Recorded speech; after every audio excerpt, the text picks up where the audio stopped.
Jadi guys, mungkin kamu sudah tahu bahwa ternyata yang menggerakkan seseorang itu sebagian besar karena emosinya. Dan bagaimana trik agar kita bisa membangkitkan emosi sehingga bisa menggerakkan tubuh kita, menggerakkan anggota badan kita untuk mempraktekkan ilmu yang untuk mencapai tujuan ataupun impian kita. Namun sebelumnya, kamu juga harus tahu bahwa ada level atau tingkatan emosi sehingga seseorang melakukan tindakan sehingga tindakan tersebut berbuah suatu pencapaian yang luar biasa.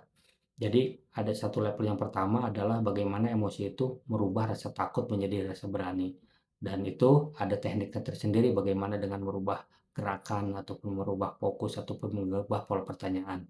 Nah, jadi orang yang merubah takut jadi berani itu kemungkinan besar hanya melakukan tindakan hanya sekali-kali saja.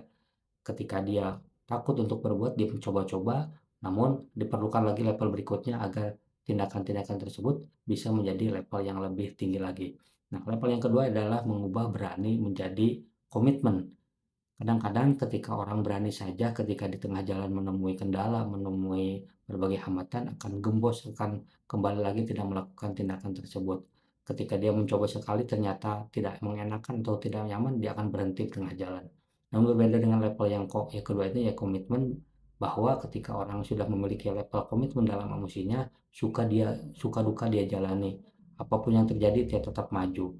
Nah, untuk level yang ini memerlukan juga tindakan ataupun tip dan strategi untuk membangkitkannya agar kita menjadi orang yang komitmen.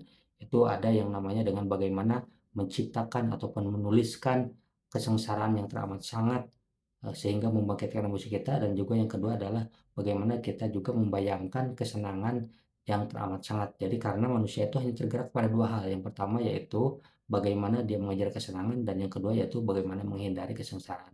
Nah, ketika dia ingin menjadi orang yang komitmen melakukan tindakan-tindakan apapun kondisinya, maka harus merasakan dengan jelas apa kesenangan yang akan dia dapatkan ketika dia melakukan tindakan tersebut, dan yang kedua apa yang akan dialami atau kesan apa yang dialami ketika dia tidak melakukan tindakan tersebut.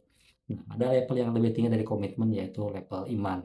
Jadi ketika level iman ini dia meyakini apapun yang terjadi dalam hidupnya, apapun yang akan dia alami adalah sesuatu yang terbaik.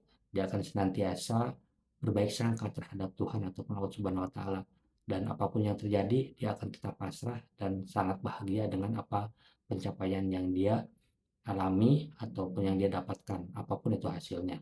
Jadi 3 level ini, dan nanti kita akan bahas lagi atau kita akan sharing lagi bagaimana cara membangkitkan ketiga level emosi sehingga menjadikan suatu tindakan yang menjadi kebiasaan, sehingga kebiasaan tersebut akan menjadikan masa depan ataupun merubah nasib kita. Jadi sebelumnya follow dulu akun ini, kita akan berbagi tips untuk berikutnya.